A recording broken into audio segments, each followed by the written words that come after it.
Bueno es Dios y para siempre su misericordia. Dice la Escritura en el mandamiento: acuérdate de guardar el día de reposo para santificarlo. Muchos de los que son padres aquí se alegran de ver que sus hijos son obedientes, ¿verdad? Nos podríamos imaginar cuánto Dios está hoy contento porque sus hijos guardan sus mandatos, porque le obedecen. Es el único mandamiento que dice acuérdate de él. Pero lamentablemente, ¿qué pasa en la actualidad en el mundo cristiano? ¿Se están acordando de él? ¿O ya se han olvidado? Y es necesario decir nuevamente: acuérdate del día de reposo para santificarlo. Y esto que estoy diciendo en este momento tiene mucha relación con el tema que vamos a ver.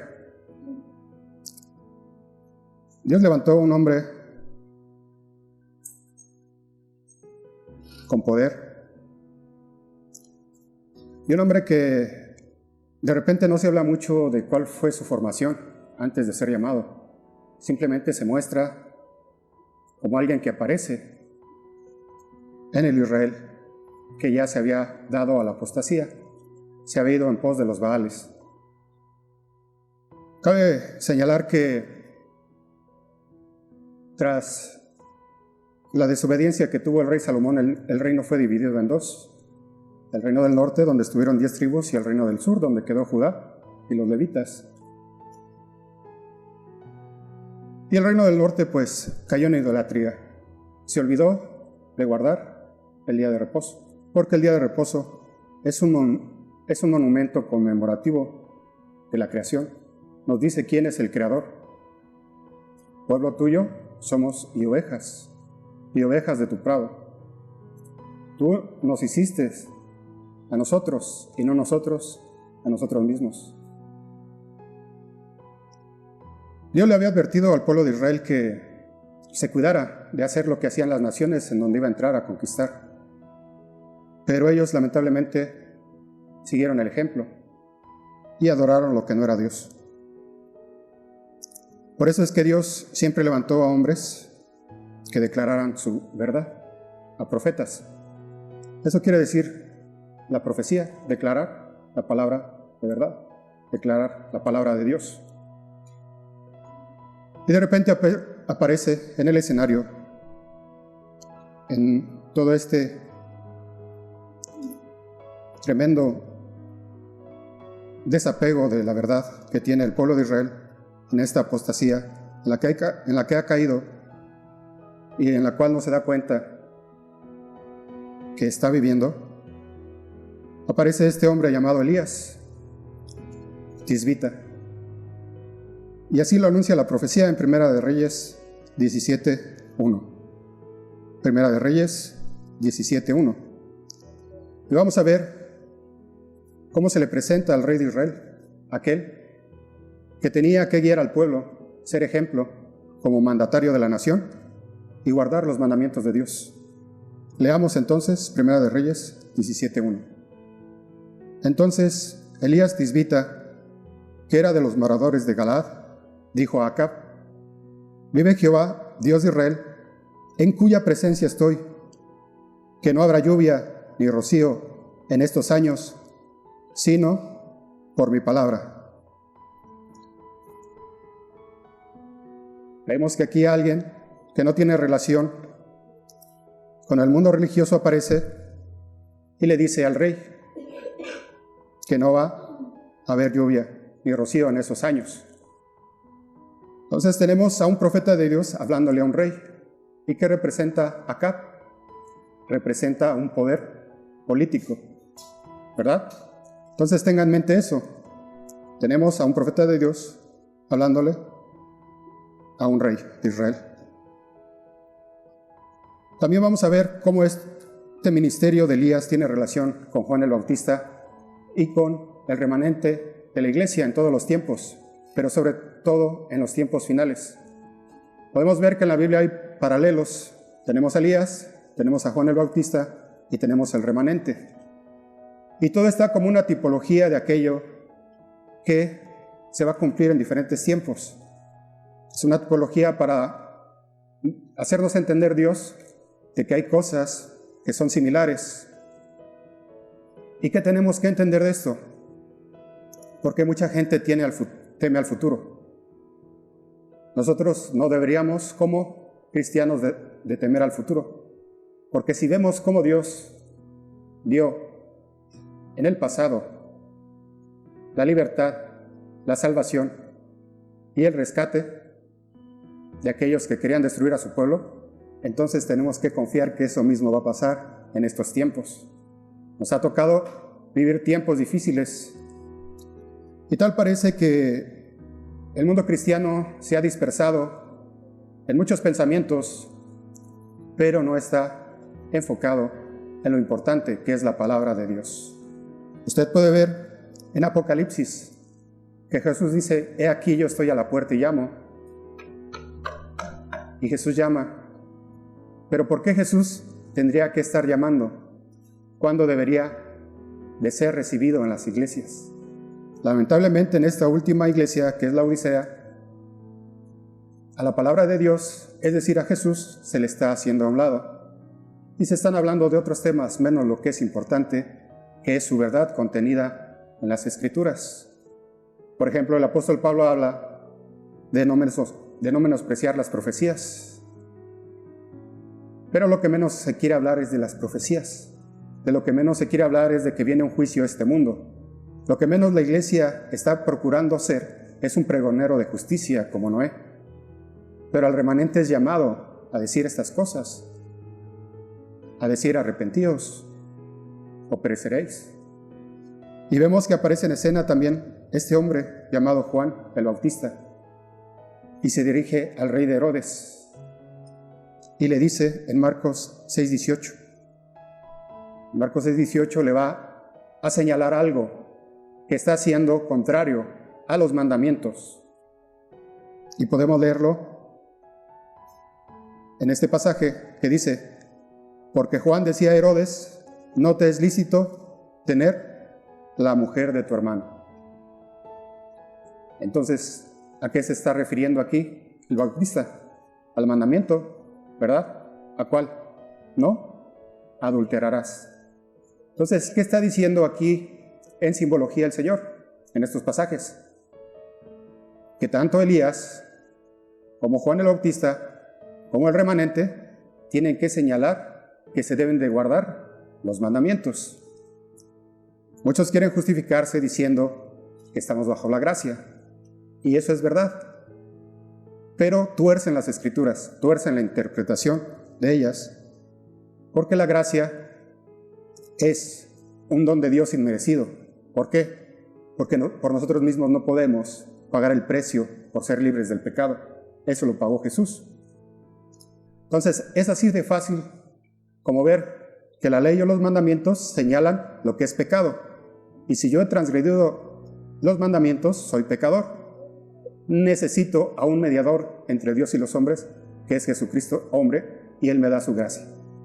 Entonces, si yo digo que los mandamientos no son importantes, realmente no me he arrepentido y no estoy viviendo bajo la gracia. Cuando vivo bajo la gracia, entonces, aunque peque, confieso mi pecado y me aparto del mal. Por eso es que dice en Apocalipsis 14:12, y habla de este remanente final. Cuando usted ve este pasaje que vamos a leer, ya está hablando de los tiempos finales. Y dice así, Apocalipsis 14:12, he aquí está la paciencia de los santos, los que guardan los mandamientos de Dios y la fe de Jesús. Entonces, ¿cómo es que ahora dicen que los mandamientos no hay que guardarlos? Que Jesús los guardó. Pero aquí nos está diciendo los que guardan los mandamientos. ¿Cuáles? Los que Dios estableció, los que fueron grabados en tablas de piedra. ¿Y por qué fueron grabados ahí? Porque nos está dando como algo simbólico de que es muy difícil que algo que está escrito en piedra deje de tener permanencia. deje de tener vigencia. Por lo tanto, los mandamientos de Dios son inmutables, siempre deben de ser guardados. Sin embargo, estaba profetizado en Daniel 7:25 que iba a haber un poder apóstata que iba a buscar cambiar tiempos y leyes. Entonces, lo que iba a hacer este poder apóstata es que iba a quitar de sus enseñanzas el segundo mandamiento, que habla de lo que no se debe adorar, lo que no es Dios, porque Dios no comparte su gloria con nadie. Y luego habla de quitar el cuarto mandamiento, es decir, buscar cambiar los tiempos. Y cambió la solemnidad del sábado al domingo. Esto sucedió paulatinamente en los 3 primeros siglos de la era cristiana, pero se dio principalmente en el siglo IV. Toda la Edad Media no hubo escritura, estuvo oculta del pueblo. Sin embargo, siempre Dios tuvo un remanente que guardó los mandamientos que tenía las escrituras. Pero cuando se te ocultan las escrituras y se te oculta lo que Dios ha mandado, entonces todo ese periodo de la Edad Media no se guardó el cuarto mandamiento. La Reforma Protestante fue una obra inconclusa, pero fue una obra poderosa porque trajo luz en medio de una época de tinieblas espirituales. Por eso le dice, en profecía he aquí, yo no he hallado tus obras perfectas. Entonces, viendo esto que se ha cumplido, tenemos que entender que iba a llegar el final de los tiempos y entonces Dios iba a restaurar su verdad y se iba a empezar a decir y a enseñar que teníamos que volver a los mandamientos, que teníamos que guardar el mandamiento que claramente habla de quién es el Creador. De tal manera vemos que en los días de Elías hubo una sequía, sí, de que el cielo no dio su lluvia, pero también había una sequía espiritual.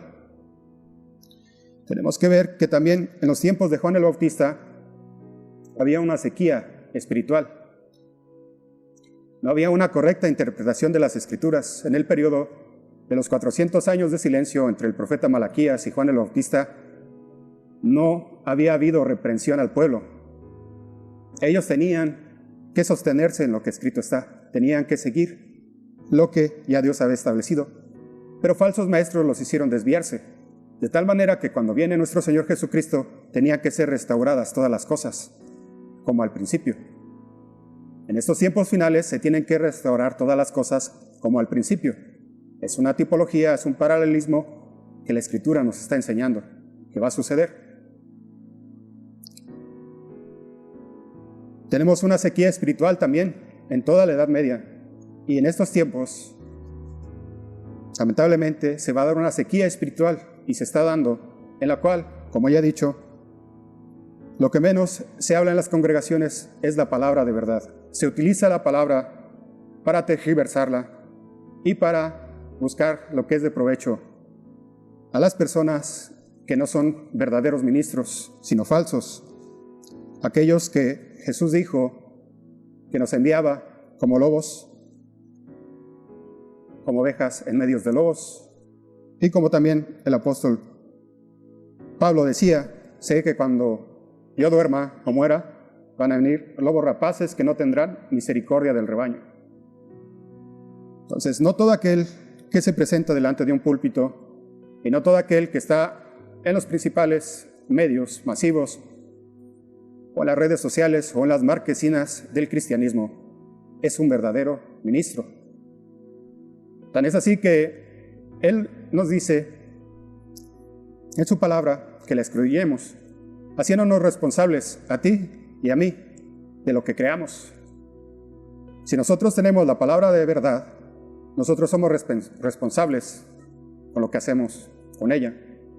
Si nosotros caemos en el error, es porque no leímos cuidadosamente lo que Dios nos decía. Primera de Reyes 17:7 nos habla de cómo iba a haber esta sequía en los tiempos de Elías. Primera de Reyes 17:7. Leemos lo siguiente. Pasado algunos días, se secó el arroyo porque no había llovido sobre la tierra. Imagínese lo que es estar sin la palabra de Dios. Yo lo puedo decir por experiencia personal, en la cual, por una u otra cosa, yo estaba pasando una situación muy difícil, pero era como una sequía espiritual. ¿Por qué? Porque yo había desobedecido a Dios.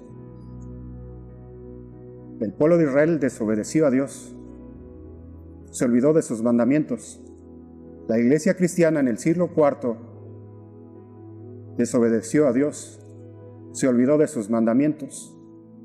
Y por eso, como una consecuencia vino esta sequía espiritual. Actualmente,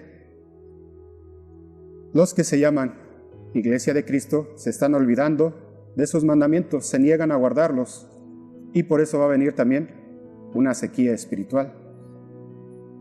Es una tipología que nos muestra que lo que pasó en el pasado ha pasado en la historia de la Iglesia y va a acontecer en estos tiempos finales. Al olvidarse de los mandamientos, el pueblo de Israel había caído en apostasía. Se había ido en pos de los Baales. ¿Y qué representa Baal? Representa una falsa adoración. Representa un sistema de adoración solar.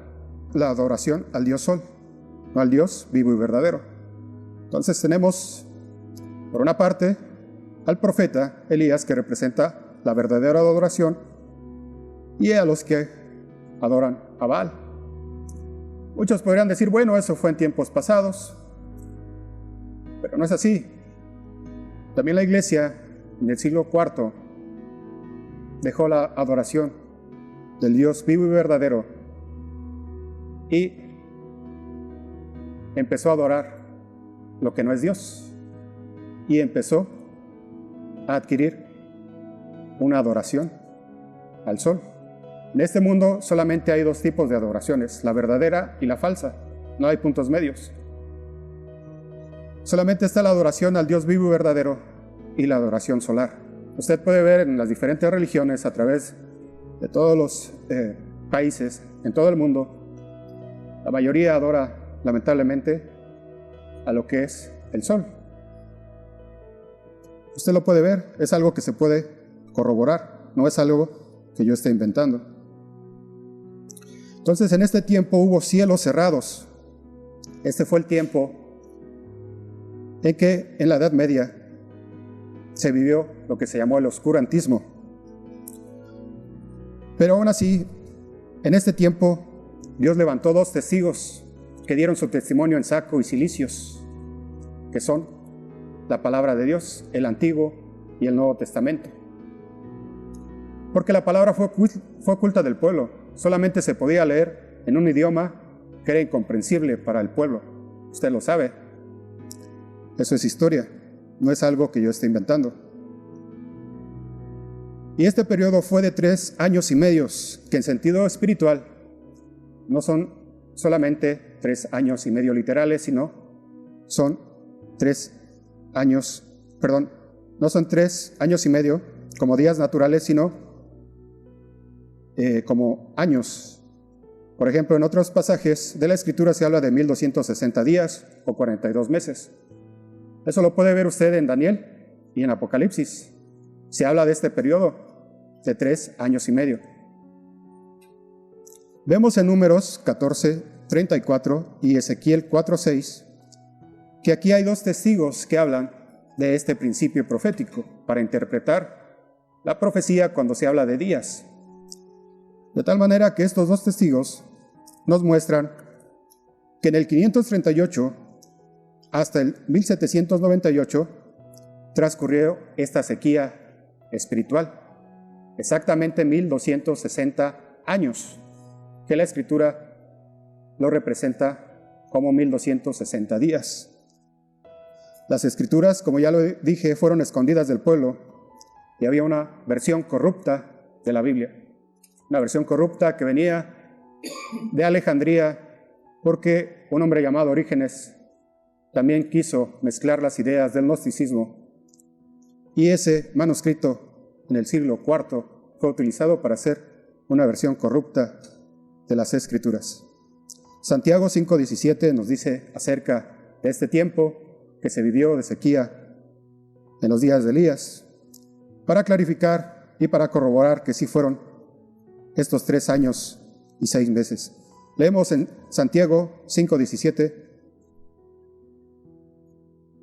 Elías era hombre sujeto a pasiones semejantes a las nuestras y oró fervientemente para que no lloviese, y no llovió sobre la tierra por 3 años y 6 meses. ¿Estamos claros? Claramente dice qué periodo de tiempo fue.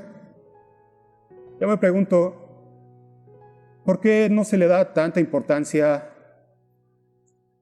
en las congregaciones en ver lo que es la historia de la iglesia? ¿No será que el enemigo ha convencido a muchos de que no es importante?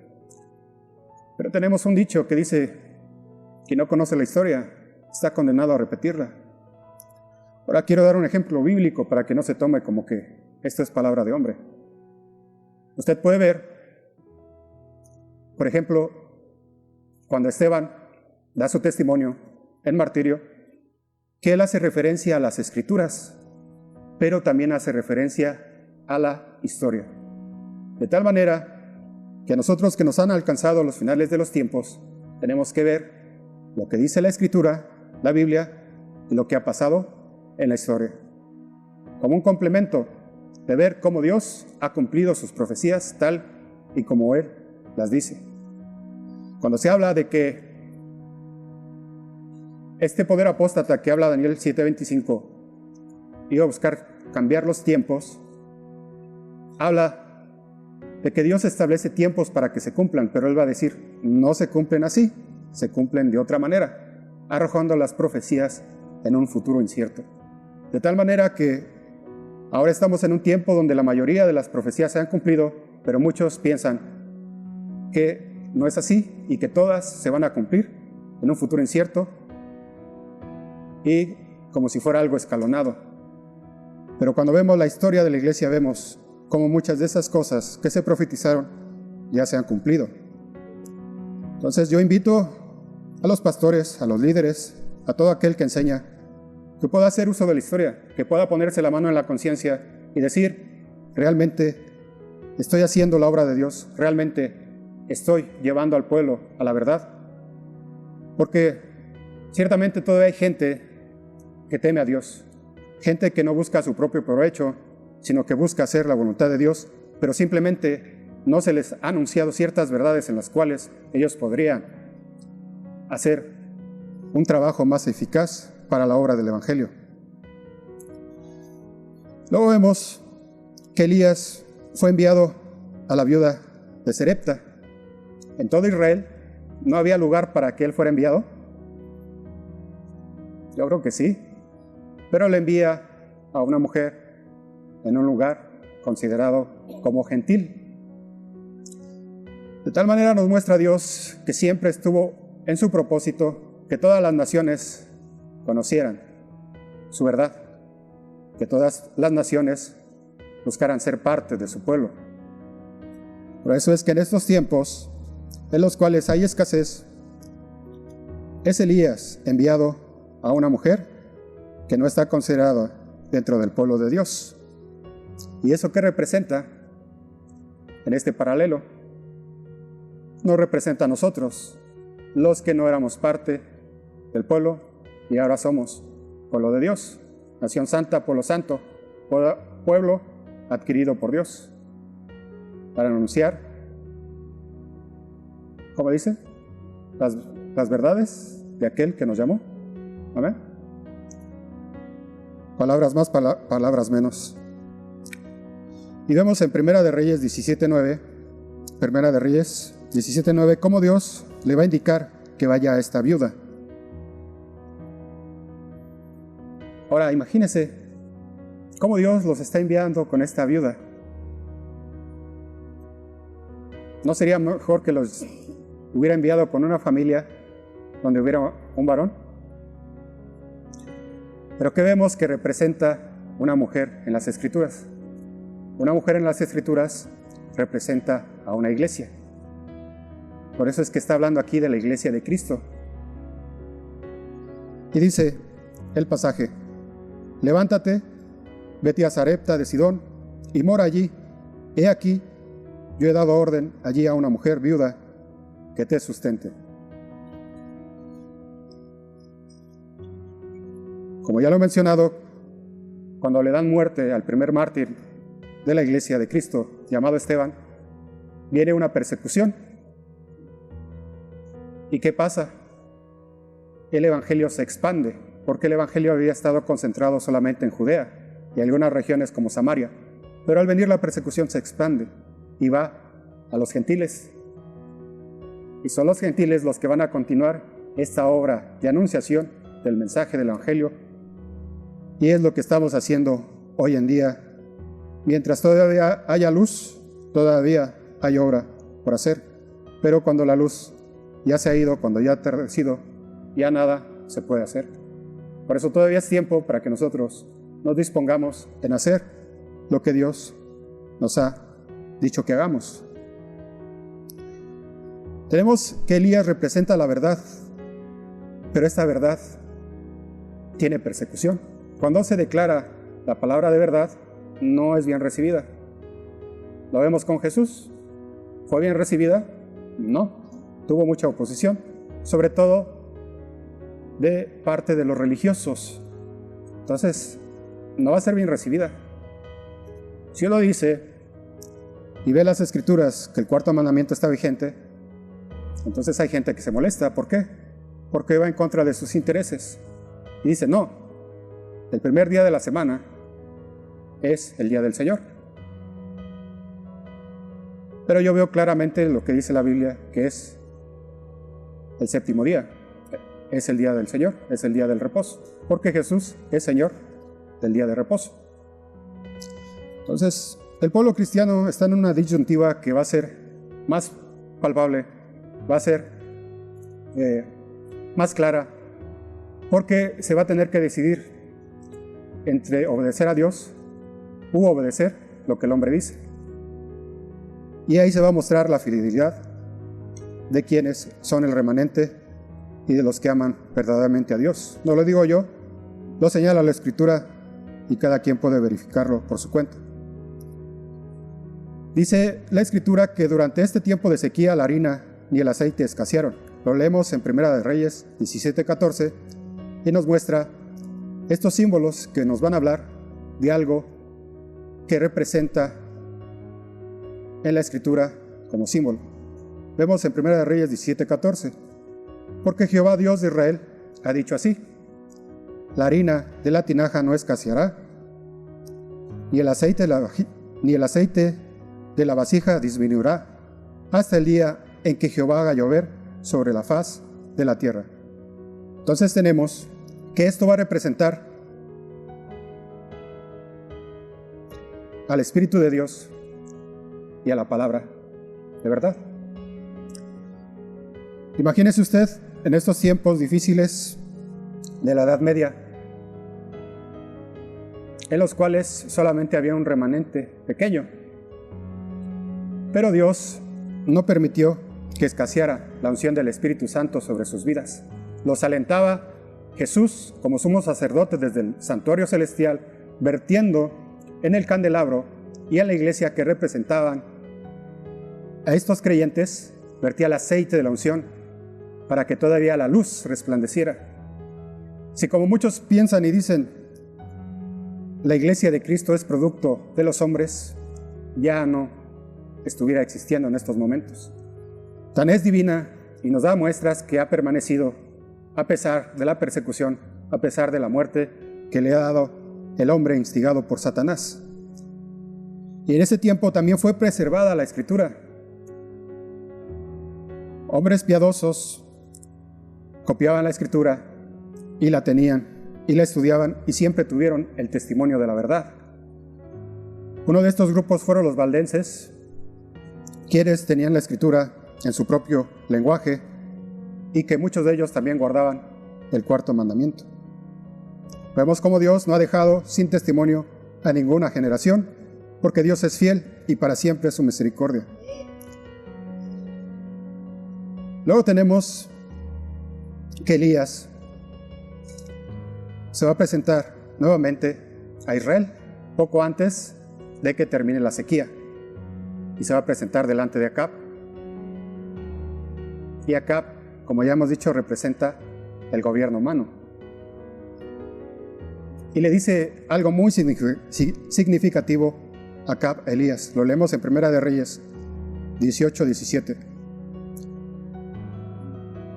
Cuando el hombre y los gobiernos no toman en cuenta a Dios, van a buscar culpar a los que obedecen a Dios, y van a culpar de las desgracias que acontecen en el mundo, y los van a llamar sectarios.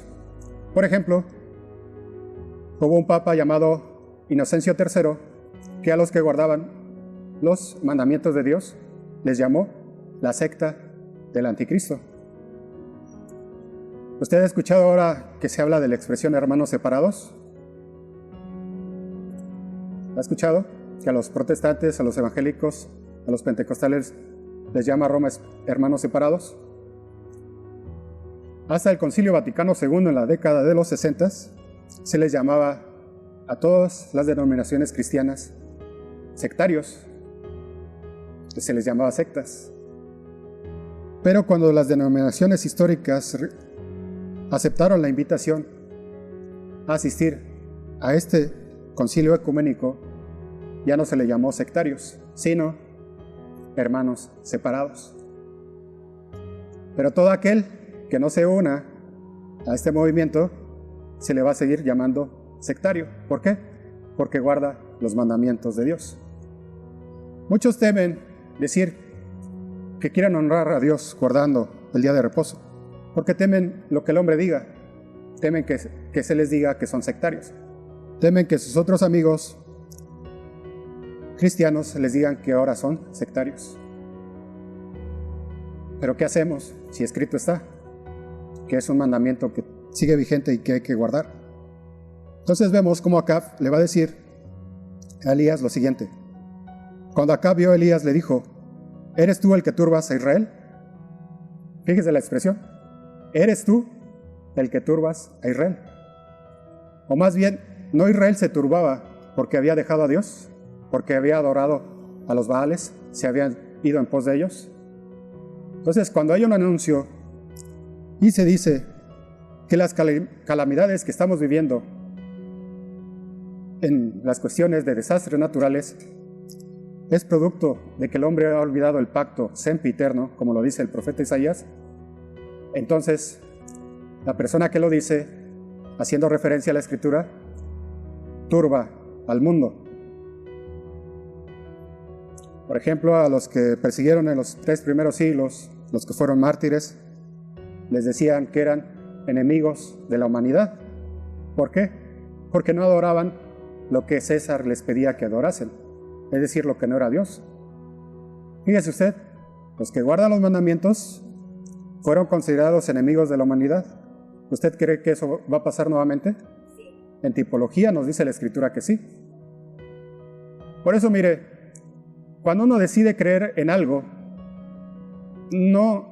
la decisión no está a futuro, es ahorita, es en este momento, es en tiempo presente. ¿Por qué? Porque cuando tú decides si ponerte en la brecha por la verdad o no, entonces esa decisión te va a ayudar a caminar con Dios de una manera más plena y estar preparado para el día malo.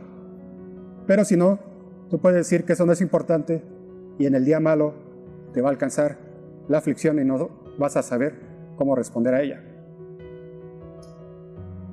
Por eso este mensaje no es para asustar a nadie, sino es para que nos preparemos. Porque Dios es bueno, porque Él nos quiere preparar para este tiempo si es que lo vivimos. De mi muy particular punto de vista, esto está cerca. Pero no sabemos, tal vez sea la próxima generación. Pero aún así, si llega el momento de tu muerte y no obedeciste a lo que Dios te dijo, si no pudiste vivir la plena vida en abundancia que Dios te ofreció, ¿no dice que busques a Dios en tu juventud para que en el día en el cual ya todo lo que es el deterioro físico, digas, pues de nada me valió, porque no tengo contentamiento en esto. Lo que pasa si desde este tiempo tú buscas honrar a Dios, en los días de tu vejez vas a decir, gracias Dios, porque he vivido una vida plena en ti, una vida abundante. Luego vamos a ver que Elías aparece antes de que termine el tiempo de sequía, justamente antes de que termine este tiempo. En la iglesia de Cristo, antes de que terminara este tiempo de sequía espiritual, aparece algo que se llama la Reforma Protestante. Como ya lo he dicho, una forma en la que Dios usó a estos hombres poderosamente y que dieron luz en una era de tinieblas espirituales. Antes de que terminara esta sequía, levantó Dios a estos hombres que les dijo, salid de Babilonia, salid de todo este sistema que mezcla la verdad con el error. Y ellos obedecieron. Y ellos regresaron a la palabra, aunque sus obras no fueron perfectas. Pero con la luz que les dio, ellos caminaron en esa luz y obedecieron a esa luz. Es muy interesante que casi no se nos hable de lo que sucedió en esos tiempos, en las congregaciones, y es lamentable. Entonces apareció la Reforma Protestante antes de que terminara el tiempo de sequía espiritual. Asimismo, este remanente aparecerá con un mensaje final, con lo que se conoce como la lluvia tardía. La lluvia temprana fue en Pentecostés, y de la misma manera que Dios dio el poder para testificar de su palabra, lo va a dar en los tiempos finales. Entonces le dice Elías a su siervo, dice, sube al monte y ve, porque la lluvia viene. Estoy parafraseando. Y sube 7 veces, y en esas 7 veces no había visto que viniera indicios de lluvia, pero en la 7ª viene y dice, veo como la palma de una mano que se hace grande y trae lluvia consigo. Exactamente la profecía se cumplió como fue declarado por el profeta de Dios. Exactamente esos periodos de 1260 años de la Edad Media se cumplieron como Dios los estableció. Y vino todo este despertar espiritual, tanto en Israel como en la iglesia que salía de la Edad Media, como va a suceder en estos tiempos finales. También tenemos que en los tiempos que Jesús pisó esta tierra, había un mensaje poderoso de este hombre llamado Juan el Bautista, que era muy similar al mensaje que Jesús trajo consigo al empezar su ministerio. Porque Juan el Bautista decía, arrepentíos, si no, pereceréis. Y Jesús, ¿qué dijo? Arrepentíos, si no, pereceréis. Tenemos que ver que entonces el Bautista iba a ser esta voz que clamaba en el desierto. Este ministerio que iba a enderezar las sendas, iba a poner una calzada recta, iba a anunciar la venida del Mesías. ¿Y cómo lo tenía que hacer? Le tenía que enseñar al pueblo que tenía que regresar a los mandamientos. Le tenía que decir que el tiempo de la venida del Mesías estaba por cumplirse. Es decir, estaba haciendo una correcta interpretación de las profecías, de las Escrituras. Y si vemos lo que declara Jesús de Juan, dice, ¿qué salisteis a ver al desierto? Dice, profeta, más que profeta, porque nacidos de mujer no hay como Juan el Bautista. Entonces fue alguien que antes de la venida de Jesús, él trajo un mensaje de arrepentimiento a la nación. Este remanente final tiene que traer un mensaje de arrepentimiento al pueblo de Dios. Todavía les tiene que decir, arrepentíos o pereceréis. Salid de Babilonia, venid a ser parte del remanente, de los escogidos que Dios está juntando de todo el mundo. Temed a Dios y dadle gloria, porque la hora de sus juicios han llegado, y adorad a aquel que hizo los cielos, la tierra y el mar, y las fuentes de las aguas. ¿Y a qué nos remite este pasaje? Nos remite a Éxodo 20. Nos remite al 4º mandamiento, ¿verdad? Que dice que Jehová, Dios, creó los cielos, la tierra, el mar y todo lo que en ellos hay. Si este mensaje, como muchos dicen, no es bíblico, entonces ¿qué hacemos? Con Apocalipsis 14, cuando dice temed a Dios y darle gloria. Dios nos muestra en toda la escritura de Génesis, Apocalipsis, la importancia de sus mandamientos, porque ellos representan su gobierno. ¿Cómo podemos decir que Jesús es nuestro Señor si no guardamos lo que Él estableció? Si no somos parte de esa ciudadanía que obedece lo que está estipulado. Una nación sin leyes sería un caos. La nación espiritual de la Iglesia de Cristo tiene mandamientos que debe seguir. Por eso dice, no seáis como vuestros padres. Si escuchas mi voz hoy, oh Israel, oh pueblo de Dios, oh Iglesia, regresa a mí. No endurezcas tu corazón. Bueno, luego tenemos lo siguiente. En Primera de Reyes 19, del 1 al 3, nos va a mostrar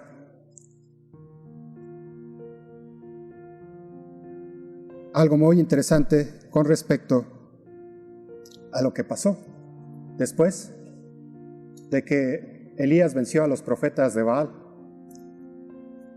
Va a entrar en escena esta mujer llamada Jezabel, que era una reina fenicia, que era una reina que adoraba a Baal y a Astarte, y que llevó al pueblo de Israel a la apostasía y a caer en idolatría.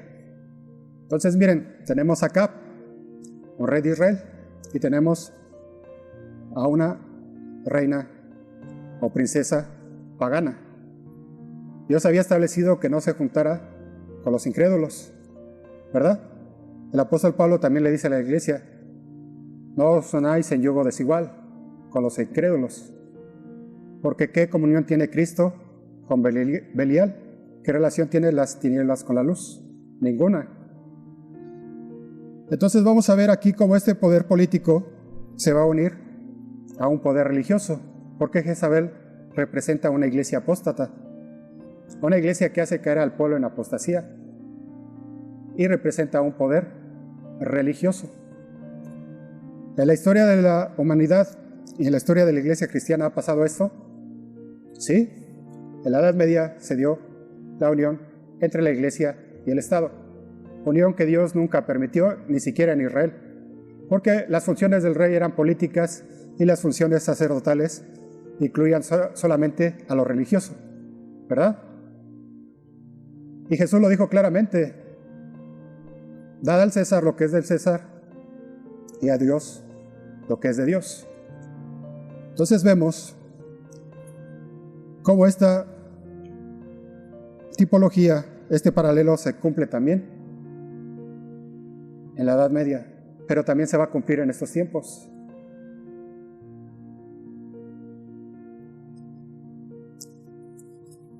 Uno no puede dejar de ver cómo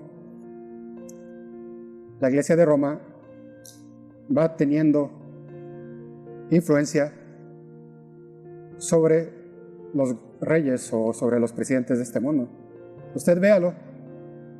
Cualquier presidente que está iniciando su etapa presidencial tiene que ir a verlo a él. Por ejemplo, Trump, que es el presidente más poderoso de la nación más poderosa de todo el mundo, tuvo que ir a verlo. ¿Y qué nos habla eso? Nos habla de una señal de sujeción. ¿Y qué pasa con las religiones? También todas van en audiencia con él. Entonces, mire, si la Iglesia de Roma tuvo en este periodo de la Edad Media esta supremacía porque tenía unión Iglesia-Estado, la tipología nos dice que esto va a volver a suceder. Y entonces, si como dice la profecía, no se va a permitir comprar ni vender, entonces se va a establecer que se guarden ciertos mandamientos, pero no son los que la Biblia dice, sino los que el hombre impone. Quiero mencionar esto para que vea cómo está cerca esta situación, pero que parece que todo pasa desapercibido. En el 2015, el Papa Francisco I fue a Estados Unidos y lo recibieron en la Casa de los Representantes. En el Congreso de los Estados Unidos fue recibido. ¿Cómo puede ser posible que un presidente de otra nación llamada Vaticano es recibido en el Congreso? Y cuando lo recibieron, él hizo el recorrido como cuando lo hace un presidente en su inauguración. El mismo recorrido lo hizo. Entonces nos están diciendo que ellos están avanzando en lo que tienen, porque tiene que volver a tener la supremacía que tuvo en el pasado. Y estando en el Congreso dijo lo siguiente, hablando de Moisés. Dice, ustedes deben de seguir su ejemplo. Mencionó a Moisés. Dice, porque él nos habla de cómo tenemos que, palabras menos, palabras más, obedecer a Dios, porque somos semejantes en imagen a Él. Entonces, cuando uno lee entre líneas está lo siguiente. Moisés, ¿quién fue? Fue un legislador de Dios, ¿verdad? Fue su legislador. Él escribió todo lo que es la ley ceremonial. Entonces, Francisco I, al estar enfrente de ellos, le está diciendo algo muy significativo. Le está diciendo, yo soy el representante de Dios en la tierra. Entonces ustedes tienen que hacerme leyes para que se vuelva a obedecer lo que yo, la Iglesia, la Santa Madre Iglesia, tengo que decir, porque soy el vicario de Cristo. No sé si me llego a explicar, pero eso es algo que ha sucedido, pero casi nadie lo ve o casi nadie toma importancia de eso. Pero nos está hablando de cómo la tipología se está cumpliendo. Entonces tenemos en 1 Reyes 19, 1 al 3, Acab dio a Jezabel la nueva de todo lo que Elías había hecho y de cómo había matado a espada a todos los profetas. Entonces envió Jezabel a Elías un mensajero diciendo, así me hagan los dioses y aún me añadan, si mañana a estas horas yo no he puesto tu persona como la de uno de ellos. Viendo pues el peligro se levantó y se fue para salvar su vida, y vino a Berseba, que está en Judá, y dejó allí a su criado. Entonces una mujer persigue al profeta de Dios. Esta mujer había ordenado que se mataran a todos los profetas de Jehová, pero un general del ejército de Acab los guardó para que no fueran muertos. Elías después de esto quiere verse muerto y dice, yo ya cumplí. Después de tener una victoria impresionante en dar muerte a los profetas de Baal, de repente le teme a esta mujer. Porque esta mujer es una iglesia que persigue. Es una iglesia que dio muerte a los santos y a los mártires de Jesús en toda la Edad Media. ¿A través de qué? A través de la Inquisición. Primero, la nación de Judá dio muerte a los seguidores de Jesús, luego a los emperadores, pero en este periodo de 1260 años fue esta iglesia apóstata, que está representada por Jezabel. Esta iglesia apóstata también llevó a la iglesia cristiana a adorar lo que no era Dios. Tan es así que vemos que en sus libros de enseñanzas no tienen el segundo mandamiento, lo han suprimido, porque ahí nos habla de no adorar a dioses ajenos, porque solamente hay un Dios vivo y verdadero. Y vemos también este paralelo con Juan el Bautista. ¿Quién pidió la cabeza de Juan el Bautista? Una mujer, Herodías. ¿Por qué? Porque él señaló el pecado en el que estaba con Herodes. Si vemos esta tipología, tenemos que ver que también este remanente va a sufrir persecución por anunciar este mensaje. Entonces, este remanente tiene este mensaje de decirle al mundo, temed a Dios y dadle gloria.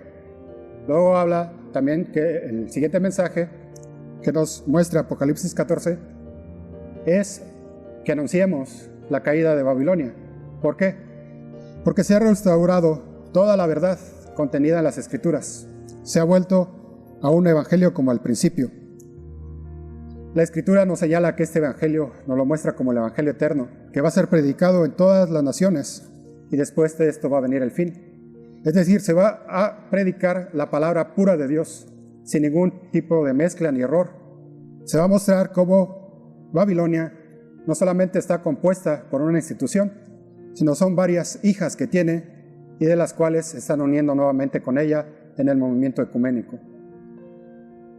De tal manera que se va a mostrar que ellos siguieron con las enseñanzas del paganismo, pero solamente las mezclaron con pasajes de los evangelios.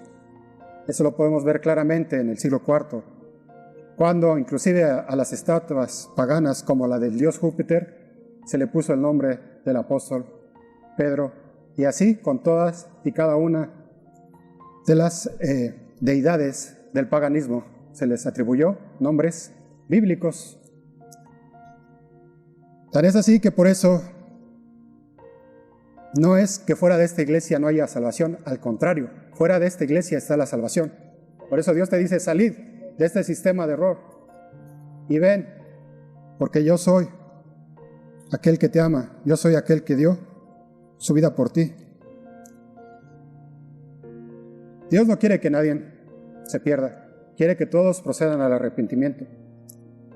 Por eso este tipo de mensajes, aunque pueda doler, porque nos muestra una verdad y una realidad que tal vez no habíamos contemplado, pero nos debe de llevarnos, como lo que pasó en el día de Pentecostés, que las personas se compungían de corazón, sentían de tal manera este peso del pecado que les decía, ciertamente yo necesito a este Salvador, ciertamente yo necesito a este Redentor llamado Jesús de Nazaret. Ahora, ¿quién cree usted que recibió el mensaje de Jesús en los tiempos en los que Él anunció el Evangelio del reino de los cielos? Los que fueron bautizados por Juan en el Jordán. Ellos fueron los que recibieron su mensaje. ¿Por qué? Porque regresaron a los mandamientos. Cuando Elías se quejaba que era el único que quedaba en Israel, Dios le dice, yo me he guardado un remanente de 7,000 personas que no han doblado rodilla a Baal. ¿Por qué? Porque guardaban los mandamientos. En tipología, el remanente final tiene que guardar los mandamientos. Si no guarda los mandamientos, no puede ser remanente. Es una condicionante que Dios pone. Ahora vea usted esto. En los días de Elías fueron 7,000 que no doblaron sus pies. ¿Cuánto le gusta que había en la nación de Israel? Pongámosle que había 1,000,000 de personas. ¿Cuánto representaba estos 7,000? Ni siquiera el 1%. Ni siquiera el 1%. En los días de Noé se dio un anuncio también de juicio al mundo. ¿Cuántos se salvaron? 8 personas. Noé y sus 3 hijos con sus esposas. Entonces véalo, ahora se habla de que ha crecido mucho el cristianismo, y es verdad, pero ¿qué cristianismo ha crecido? Un cristianismo sesgado de la palabra de verdad, un cristianismo que no habla de honrar a Dios guardando los mandamientos, un cristianismo que enseña doctrinas de hombres, que todavía arrastra las enseñanzas del paganismo.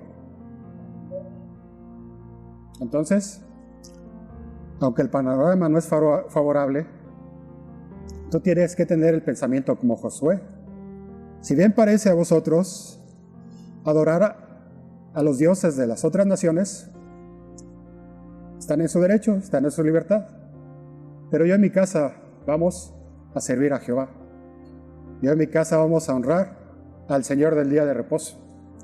Yo en mi casa vamos a guardar los mandamientos del Dios Todopoderoso.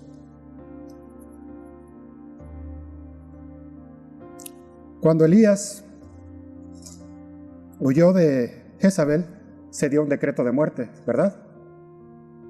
se le buscó por muchos lugares para matarlo. ¿Qué pasó con Juan el Bautista? ¿Qué pidió Herodías? Su cabeza. Hubo también un decreto de muerte, ¿verdad? Entonces, en tipología, lo que se va a hacer, los gobernadores de este mundo van a buscar perseguir a la iglesia y destruirla, porque es el último ataque final de Satanás. Satanás odia a la humanidad, pero principalmente odia a la iglesia, ella es su enemigo. Y quiere satisfacer toda su maldad destruyendo al pueblo de Dios. Por eso decía hace un momento, si nosotros vemos en el pasado cómo Dios libró, no tenemos nada que temer en el futuro. Vea usted cómo dice la profecía que los que guarden los mandamientos no van a poder comprar ni vender. ¿Cómo le va a hacer el remanente para subsistir? Uno tiene que confiar en Dios. Porque los que no tienen este mensaje, ¿qué cree que va a pasar? Que sí van a aceptar la marca de la bestia. Y esta marca de la bestia es parte del mensaje que tiene que dar el remanente. Y tiene que decir que esta marca de la bestia es una marca de autoridad eclesiástica, la cual hace guardar el día que Dios no estableció como reposo. Entonces, ¿usted qué cree que va a pasar? Si todo el mundo está guardando el día equivocado, cuando venga este tiempo de decisión, los que no tengan este mensaje van a rechazar el guardar los mandamientos y va a pasar lo que sucedió cuando Jesús vino a él, porque a los suyos vino y los suyos no le conocieron. Entonces, la nación de Judá desechó al Mesías. ¿Por qué? Porque no quería guardar los mandamientos de Dios. Entonces, en tipología va a pasar lo mismo. Solamente aquellos que quieran guardar los mandamientos de Dios no van a aceptar esta marca de autoridad eclesiástica o esta marca de la bestia. A Dios gracias que todavía es un tiempo para anunciar estas verdades y que podemos hacerlo a través de este medio, porque no sabemos hasta dónde puede llegar este mensaje. Pero nosotros tenemos que permanecer fieles, porque de la misma manera que Dios dio libertad a Elías, y de la misma manera que Dios ha preservado a su pueblo de las persecuciones y el martirio, también lo hará con el remanente final. Por ejemplo, alguien me decía, ¿tú no temes enseñar algo que no es verdad? Le digo, no. Me dice, ¿por qué? Porque veo la tipología. Todo lo que está en tipología en el Antiguo Testamento tiene un cumplimiento en el Nuevo. Cuando usted ve toda la tipología que Dios ha hablado en su palabra, nos está hablando para nosotros, para los que estamos viviendo los tiempos finales. Porque Dios nos escogió para este tiempo, porque sabemos que podemos llevar esta carga. Dios no impondrá una carga que no puedan llevar, dice Hebreos. Por eso es que este tiempo nos debe de servir, como lo he dicho, para tener una comunión más estrecha, más íntima con el Padre, para confiar plenamente en Dios, para guardar su palabra como escrito está, y no temer a lo venidero.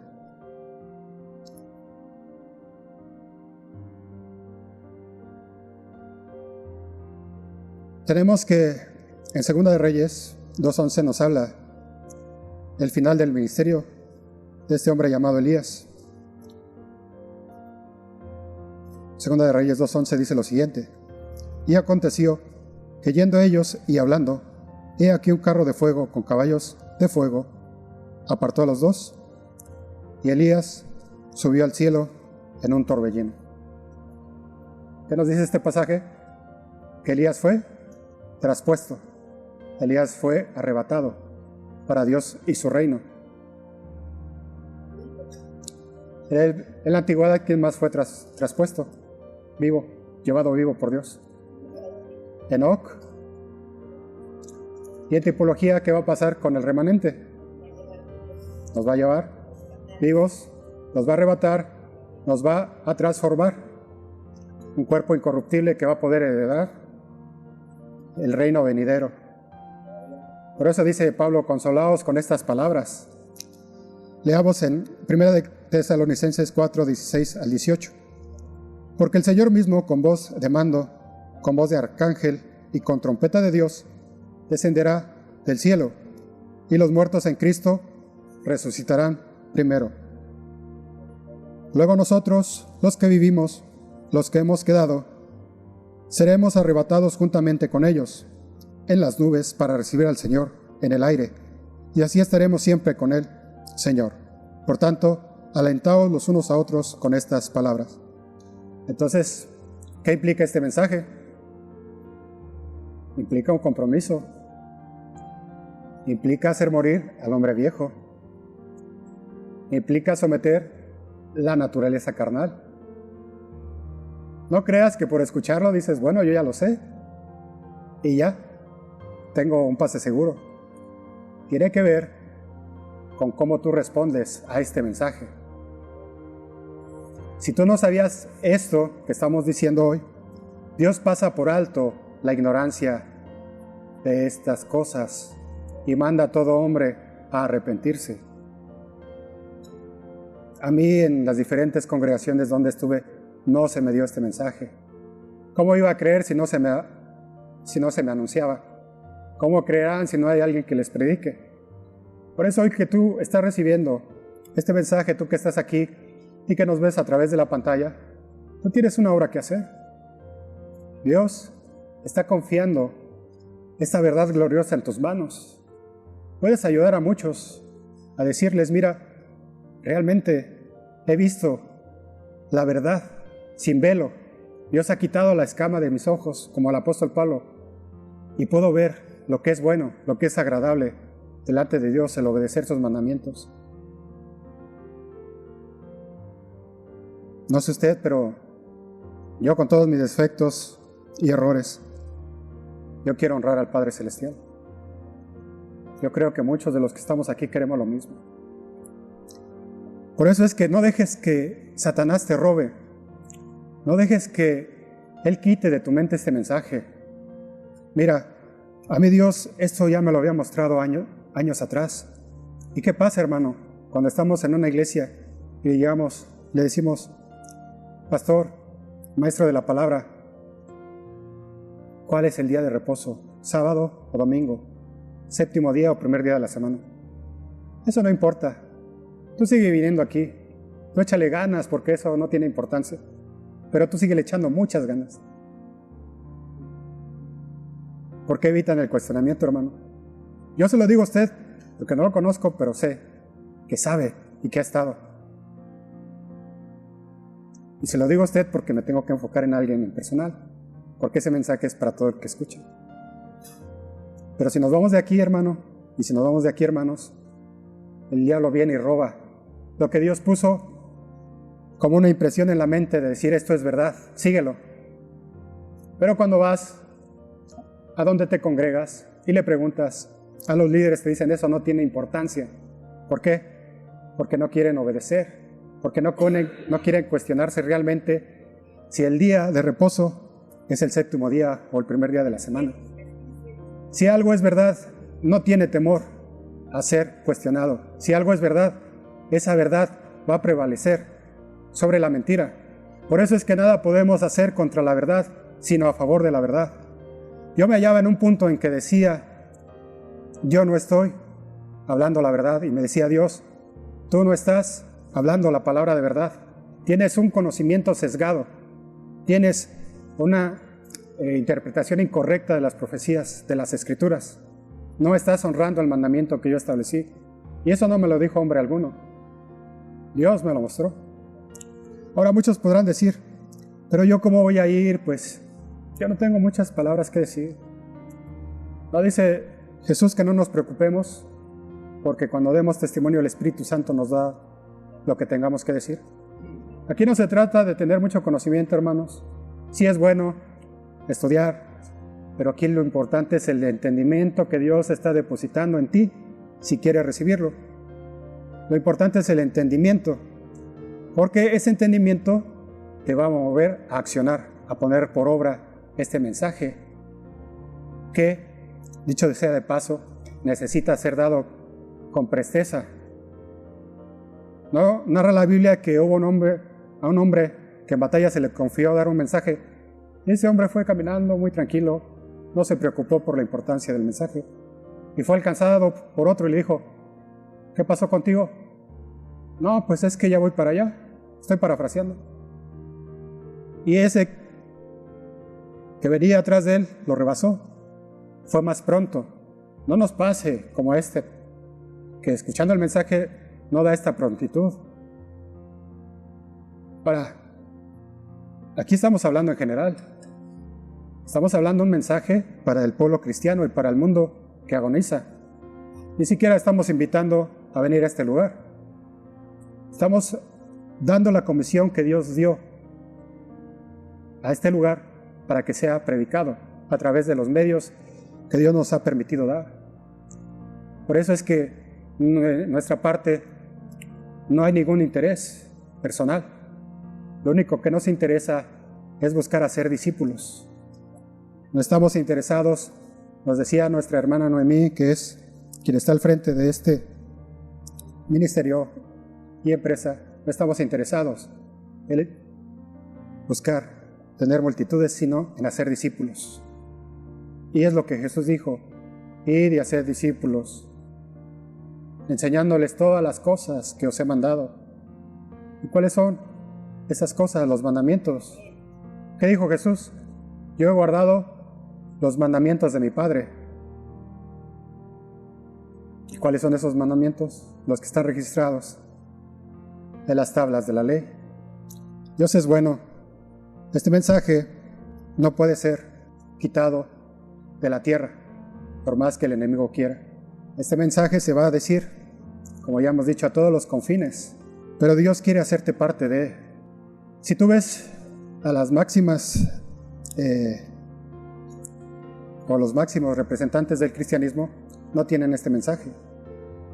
Entonces Dios tiene que comisionar a Elías, a Juan, a personas como Juan el Bautista, a que hablen, a que digan, tenemos que regresar a los mandamientos.